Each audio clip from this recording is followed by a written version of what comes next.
Temos passado momentos maravilhosos falando de oração. Deus está nos abençoando. Eu não sei de você, mas tem me motivado a orar, pensar nas possibilidades do poder da oração, o que Deus quer fazer. E tudo isso mexe comigo, saber que estou na presença do Todo-Poderoso. Mas sabemos que muitas vezes não é assim na vida real. Muitos de nós muitas vezes dizemos: olha, queria que a vida fosse assim. Por que não estou assim? Então, Dave, eu queria falar sobre o que nos impede de estar nessa Aham, posição, numa posição de comunhão íntima com Deus, claro. quando nós estamos com Ele. Quais são os impedimentos? Vamos falar disso. Eu sei que para mim, na minha própria vida, estou sempre ocupado, não é? Verdade. Estou tão ocupado que não tenho tempo para o Senhor. Eu digo: Certo. claro, mas na verdade eu não tenho tempo de É qualidade com verdade. Deus. Mas e com você? O que são algumas coisas porque você está mobilizando pessoas no mundo inteiro a orar? Quais são alguns impedimentos mais comuns às pessoas e como você trata com eles?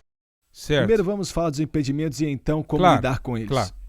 Bem, olha, eu tenho que falar um pouquinho Estão com as relacionados, duas tá coisas bom. juntas. E tem a ver com nós falhamos em pedir ajuda. Olha, se eu.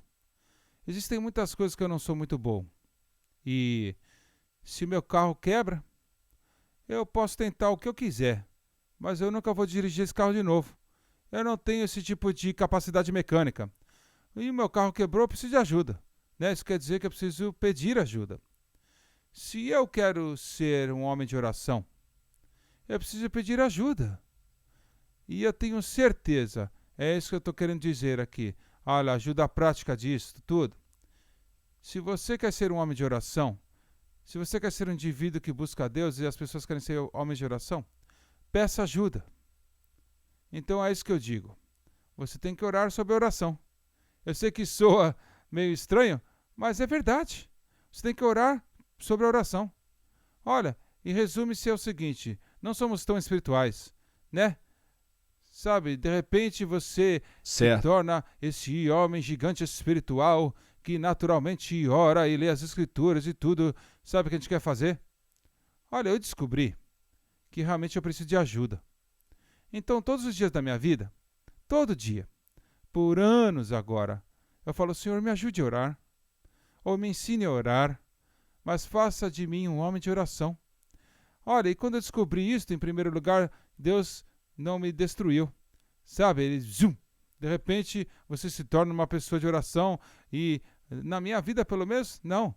Olha, é um processo por muitos anos. Ele quer que você faça aquele pedido e ele começa a te mudar a maneira que você ora e muda o seu coração e os seus desejos. Então, eu creio que, olha, esses problemas que as pessoas têm, eles precisam de ajuda em oração e nunca pediram ajuda. A gente acha que é disciplina, né? Eu vou acordar cedo, ou eu vou gastar esse tempo, ou eu vou fazer isso e aquilo, sabe? É tipo as nossas disciplinas, ao invés de finalmente você vir para Deus e dizer: não, sabe, Deus, eu preciso da sua ajuda. É isso que foi muito bom para mim. A segunda coisa que eu quero olhar, olha, que não é engraçado falar, mas é o pecado. É muito simples. A Escritura indica. Se há pecado na minha vida que eu não lidei, não tratei, pode se tornar um bloqueio, um obstáculo na minha vida de oração.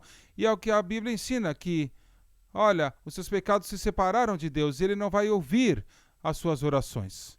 E nós temos que entender isso. Então, uma das coisas na minha vida que quando eu estou sofrendo, eu estou vendo que a minha vida de oração não está fluindo, não é boa, se eu não estou vendo os resultados, eu tenho que então parar e falar para o Espírito Santo: olha, Espírito Santo, me mostra se há pecados. Assim como Davi, sonda o meu Exatamente. coração e Sim, prova-me. busque o meu coração, Deus.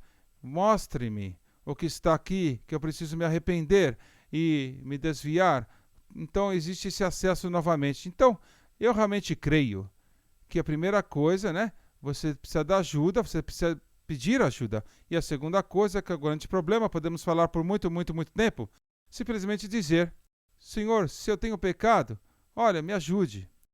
Ora, Certo. existe uma terceira coisa que eu acho que é um grande obstáculo, e está relacionado um pouquinho ao primeiro. Mas soa engraçado, mas não sabemos como. E eu descubro, eu estou viajando muito, né, por décadas já ensinando sobre oração. E eu falo com cristãos e eles todos oram. Mas a maioria deles começam a falar, olha, eu na verdade não sei como orar. Certo. Então, eu creio que uma das coisas que podemos fazer como indivíduos, certamente, e líderes têm que ouvir isto, né? Ensinar o Olha, povo. precisamos ensinar as pessoas, não simplesmente que eles têm que orar, ou que eles devem orar, Isso mas mesmo. como orar. Isso não é interessante. Falamos dos ensinamentos de Certo. Jesus, né? A oração Certo. do Pai Nosso, que quando Jesus respondeu para os discípulos, sabe, ensina-nos a orar, ele deu para eles uma Verdade. diretriz. É mesmo. 5 coisas Certo. concretas que ele passou para eles. Um sermão Certo. sobre oração, sabe? Não como você deve orar. Não, olha aqui, ore assim. Faça essas coisas na sua vida de oração. Então, olha, eu quero que todos escutem isto. Aprender a orar é uma coisa boa de Deus. É bíblico. É como Jesus ensinou os discípulos. E podemos fazer isto. Na verdade, podemos. Uma das coisas que se relaciona com isso, que pode ajudar especialmente para os que estão crescendo espiritualmente no aplicativo, é rever as coisas que já aprendemos sobre o que Jesus ensinou seus discípulos a orar e andar nessas práticas, talvez voltar e ler as primeiras lições. Eu quero talvez fechar aqui falando o que eu dizia lá no começo com o meu problema, ocupações. E você se lembra que Deus fez uma obra em minha vida no Encontro do Despertamento, lá no Centro de Treinamento do Billy Graham? Isso quando eu estava passando por tempos muito difíceis e, olha, me sentia acabado, estava para desistir e o Senhor falou, Semi, seu problema é que você não está esperando em mim. E eu decidi que é depender de Deus, mas Deus mesmo me ensinou como fazê-lo.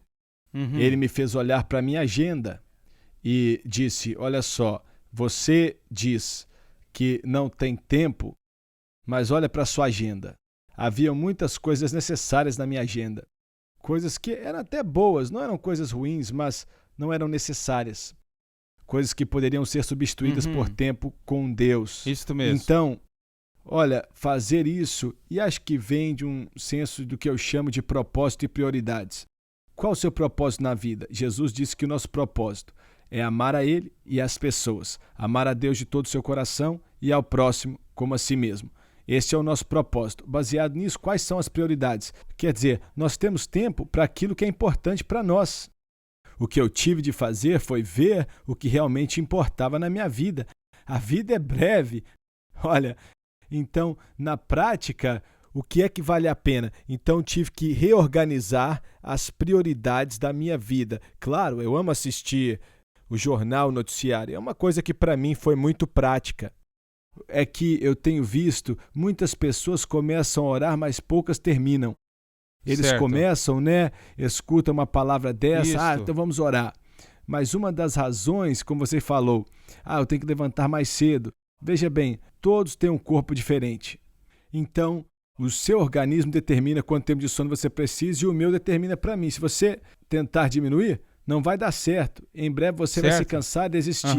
Então, o que você precisa fazer é simplesmente, olha, se eu tenho que acordar meia hora mais cedo, então o que eu preciso remover da minha vida para dormir meia hora mais cedo. Certo. Então, são essas coisas. Mas eu quero te encorajar para... Olha, seja o que for que esteja atrapalhando, comece a orar e acho que a oração mais espiritual que eu já ouvi feita foi uma palavra. Ajuda-me. Então, como Dave falou no começo, vá buscar a Deus e peça ajuda. E Ele te ajudará.